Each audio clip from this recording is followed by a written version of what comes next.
This is TEDxOshkosh TV, a complimentary extra to the annual TEDxOshkosh in-person event. In each episode of the show, we'll learn more about a past TEDxOshkosh speaker, how their talk idea is spread, and the change it has inspired. Hi, I'm Grace Lim. Welcome to TEDxOshkosh TV. In this two-part special, we're taking you behind the red circle, back to where it all began. TEDxOshkosh has become a local tradition that brings together thinkers, dreamers, and doers to share ideas that connect and inspire. Over the years, it sparked countless conversations between speakers, volunteers, and audience members who come curious and leave changed. Each event ends with plenty of applause and plenty of heart. From its start under the banner of ideas worth spreading to today's reminders that ideas change everything, TEDxOshkosh continues to grow, bringing big ideas to our community and beyond. Joining me today are two of the original founders who continue this day as co-producers, Michael Rust and Craig Burnett. They are here to share how it all started, the challenges they faced, and the moments that made it all worthwhile. Now, let's just dive into the origin story of TEDxOshkosh. Michael, Craig, thank you so much for being here. Yeah, thank happy you. to. Yeah. So, for the new viewers, just tell us, what is TEDxOshkosh? Let's back up a step just a little bit before, back to 1984, when this thing that we know as TED now started in a conference about technology, entertainment, and design. And it was just a one-time conference, didn't do terribly well, disappeared for a full 6 years, but came back in 1990 as the TED conference and has continued ever since. In 2006, TED decided to put videos online.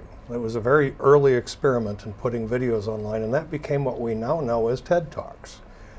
So that's the origin of TED and being online.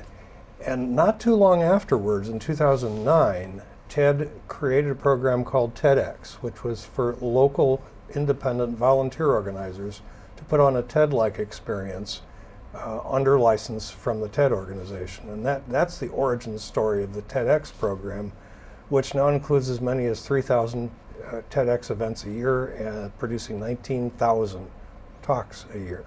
Wow, that's amazing. And so, how did this all begin? Who sparked this idea? As with just about any good idea, it all happened over a cup of coffee. And I was meeting with a friend, and we were just chatting, having a cup of coffee, and we both started talking about certain TED Talks that we liked. And one of the TED Talks that we were talking about happened to be a TEDx talk.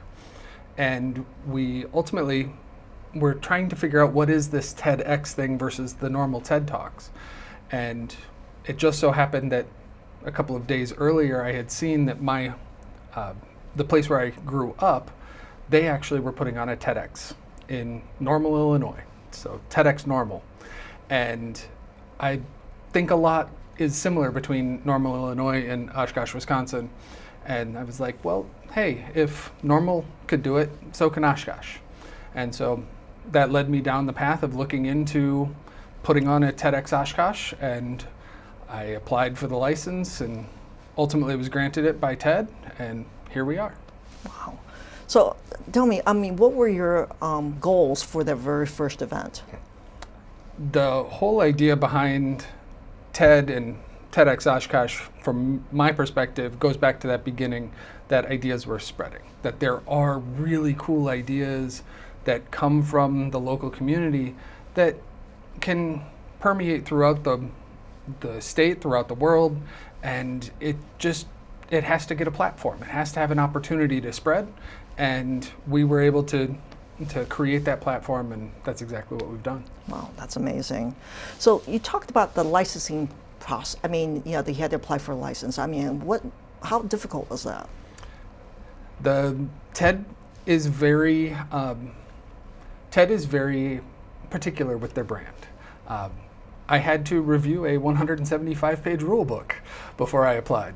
And there were a lot of different rules and things that we had to follow and still follow to this day.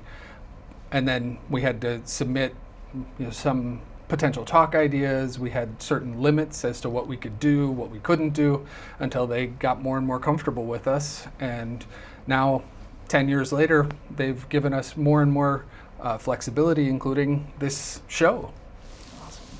So, this is, I believe that TEDx is a volunteer, organization mostly, right? Yeah. I mean, so who were the first volunteers other than you two? Well, that piece of the origin story is also interesting. Is Mike started this, and his first step was to say, I don't want to lead this alone. And he went to the then director of the United Way, and she recommended a couple of people, me being one of them, and a former partner of ours who's retired and moved away was the third. So that was really the beginning of the volunteer group. But then we started with some key ingredients. And wow, did it matter that we got the right people, because they're still with us. One of them is actually running the control board for this show right now, our lead videographer. Our stage manager has been with us from the very beginning. Those cornerstones really mattered. Obviously, a financial person, a CPA, and all the things you'd have to run any business. And this is all with volunteer hours. Right. There's an interesting anecdote that goes with that. At one of the license renewals that TED puts us through every year, the license comes in email and it's all good. And 2 years ago, 2024, it came in email, and it also included a please schedule a Zoom meeting with the International Director of TEDx Licensing. Never happened before, and we looked at each other and said, okay, why? So we went to the Zoom meeting, and they said, here you are in Wisconsin. At the moment, you're the only TEDx community event in the state. We want to know why. Others have started and gone away. And my simple answer to that is because we've got an amazing team of people who are committed to give of themselves to the community. That's great.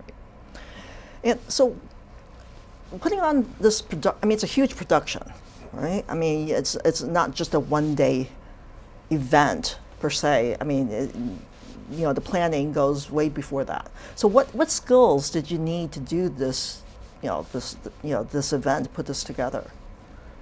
There's a lot of skills, and I think that's why our team was so important, because neither Craig nor I has all of the skills that are necessary to make this a reality. We have to put our talks online. So one of the very important things is having a great video team, a great audio team, because a lot of people listen to TED Talks by podcast. We also had to recognize that we have not just the audience that's online, but we have the audience in the theater. And so we had to make sure that they were well fed and that they had all of their creature comforts tended to during the course of the day. And so in order for them to really enjoy the event, we had to also have really great speakers. So then it was also the speaker selection team, the speaker coaching team, that all had to take place beforehand, and ultimately it becomes a really wonderful event. And it starts usually the day after TEDxOshkosh. From the prior year, we have the first meeting for the upcoming year. The addition to that is we have several of our team who wear multiple hats. Our stage manager is a gifted theatrical carpenter, and he's helped us create set builds at times. Our CPA used to be a professional videographer, and you will sometimes find him behind the camera, so that synergy is amazing. Another one we should point out, and we feel that we're very lucky compared to some of our TEDx colleagues who use convention centers or other spaces. We have the joyous benefit of a historic theater, an 1883 historic theater with full staff that comes along for us renting the space. They take care of the lighting and the sound and all those technical things that you just don't get in lesser spaces. And we're lucky. And the spaces? The Grand. So the Grand Oshkosh, when I was originally applying for the license, I had those initial conversations over that cup of coffee. I said, if we're going to do this, it has to be there. Yeah. It is such a jewel in our community, and it's awesome to be able to share it, but it's also an awesome opportunity to get to use it. Yeah, and it's a lot of fun to bring new ideas and innovation to a stage that's been there since 1883. That's awesome. It's beautiful, absolutely beautiful. So that first year, let's talk about that first year. I mean, you're planning something that you've never done before, and it's a big production. So many moving parts. Take us back there. What was that like? The meetings. How many meetings were you having? You have a lot. I want to offer this hindsight. If anybody's listening to this who wants to do a TEDx in the future, there's an old phrase, fools go where angels fear to tread, and that was us in the beginning. We didn't know what we didn't know, and it gave us courage to jump in and just sit down and get the right team together. And when we didn't know, we sat down and hashed it out. Meetings every week, things that we don't have to do anymore, but in the beginning, there were growing pains, but not too bad. Were there times when you just say, this is too much? I have a regular job, I have a family, I have other obligations, right? Were there times where you just thought, okay, we gotta call this? Just about every year.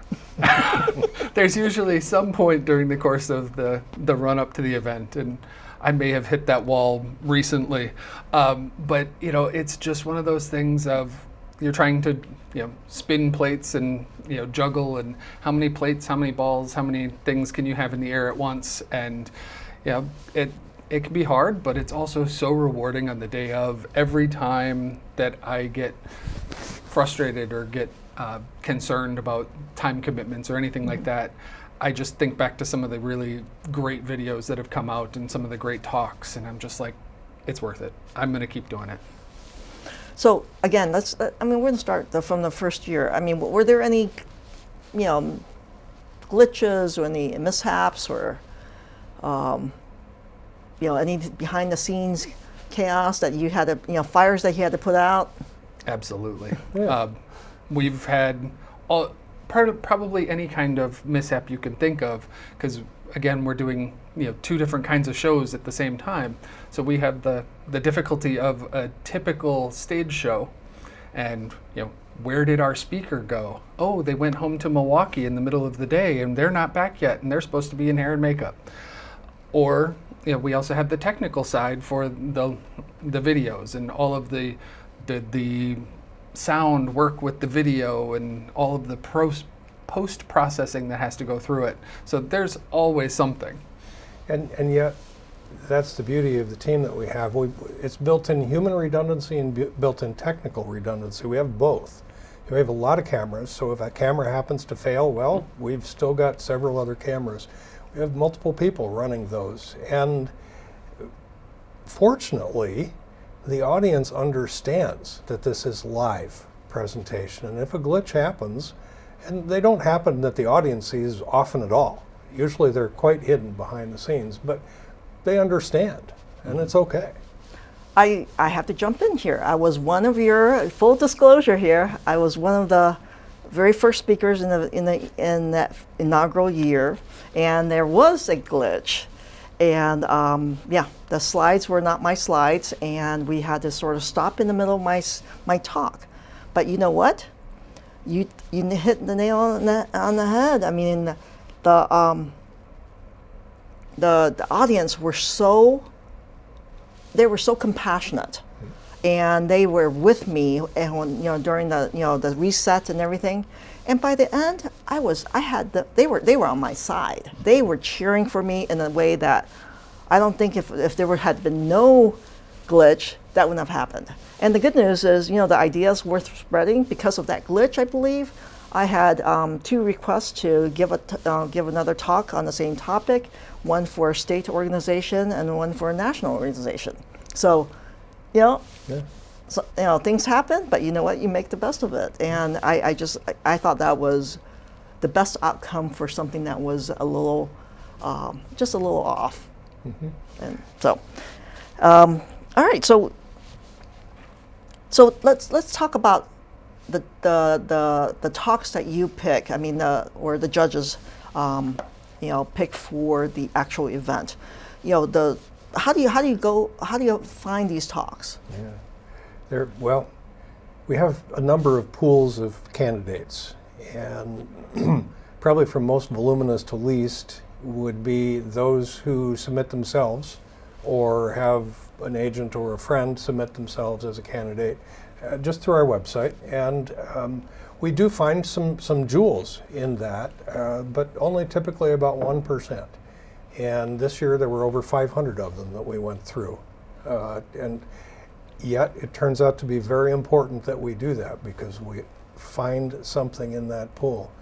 Another pool that's interesting that we started in year 3 was we did a live open audition where people actually have to come to Oshkosh, stand up and give three minutes, their best 3 minutes. And that really helps hone things, and we found some fascinating speakers that way. Another pool is those that we've said yes to in a previous year who, for one reason or another, a family emergency, had to back away. And another smaller pool are those recommended by our past speakers. The pool that has proven most fruitful for us, and when we talk to TEDx colleagues around the country and the world, they pretty much agree, is the speakers that we've sought out ourselves. If we pay attention to news and current events, things that are happening here and there, we find some amazing speakers, and the power of the TED brand really helps convince people that might otherwise be difficult to get as a speaker to come and join us. Although sometimes it can take years. There was one speaker, it took 5 years of trying to get this gentleman on stage. And he finally did say yes, and his talk, as it would happen, is our most viewed to date. Which one is that? That would be the founder of Politico and Axios, Jim Van de Heye. So yeah, are there other talks that stand out in your mind? You're asking me to pick my favorite child. Yeah, that's me. But I will tell you one story. I was at a TEDx organizers conference in New York with the people from TED. And there were questions being asked of the organizers. And this was a worldwide group of organizers. And one of the questions that was asked was, should the speakers be giving their talks in English or in our native language? And the organizer, the TED organizer said, absolutely, you should be giving your talk in the language that is indigenous to where you're from. And that's exactly how he said it. And all of a sudden, I felt like the crazy guy with the red yarn, and I started connecting some different dots, and I'm like, wait, the indigenous language of where we're from would be the language of the Menominee tribe. Mm-hmm. And I said, that would be really interesting. And so it started me down a path, and we ultimately were able to locate one of the very few people in the world who can still speak that language, and we were able to get him to give a talk in Menominee, and it still is one of those really heartwarming videos to me, because it was this very fun conglomeration of getting that international perspective, but very local. I remember that talk. I mean, I have a stable of favorites, and that is one of my favorites. Yeah, I too don't want to list a favorite child, but I want to share 2 anecdotes quickly. And one of them is, I'm always learning. It's joyous to learn from amazing, insightful people. And one of the learning life lessons I had for running TEDxOshkosh came from one of our speakers, a racing dog sledder. And her conclusion was that you can't plan for everything. You have to trust your future self to take care of things for you. And when it comes to event day and we wonder if something's going to break, we know that our team's going to take care of it for us. And that's been a wonderfully comforting talk to listen to before we go on. The other one goes to speaker selection, and I want to share this because it's really interesting. We had a speaker candidate. So our committee is 6 people, 4 past speakers and Mike and I. And there was one candidate who just didn't interest me, I'll be honest. I thought, I don't know that this is going to go very far. It's interesting, but. And the other 5 said, we've got to do this. And so we went along with that. That speaker's talk was from last year, or it was released last year, and it just crossed 1 million video views. So the life lesson there is each one of us on that committee periodically picks wrong. And that's why it's good that we have more than one of us making the decision. So yeah, that's really amazing that from TEDxOshkosh that somebody's talk had reached over 1 million views. That's really special.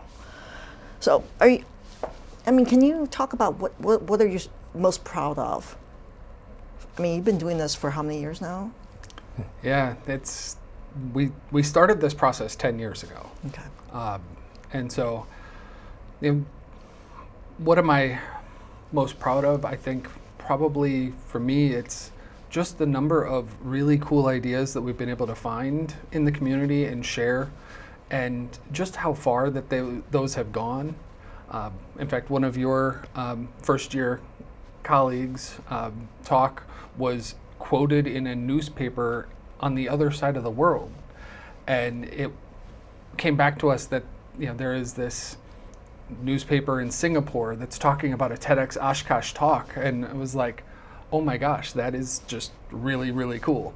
And so I think it's that ability to find those local ideas, and we have kind of a internal tagline that we like to use of exporting local ideas to the world, ideas from Oshkosh to the world. And so, we've had that success, and that's really probably one of the things I really most enjoy about all of this.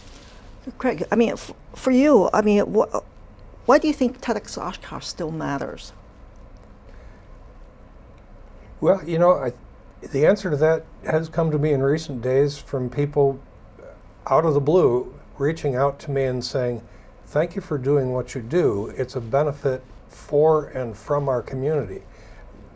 We just got last week an email that said, I'm sorry I can't go this year, but I'm going to send a donation to help fund the process of running this event.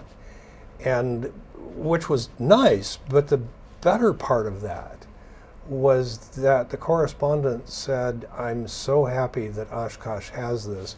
It really makes our community a better place. And that, the reward of that, the opportunity to make a difference in our community, it really matters. And the fact that, as Mike said, it spreads well beyond here is wonderful frosting on the cake. TEDxOshkosh began with a handful of passionate volunteers and one big idea: to bring meaningful conversations and inspiring stories to our community. But that was just the beginning.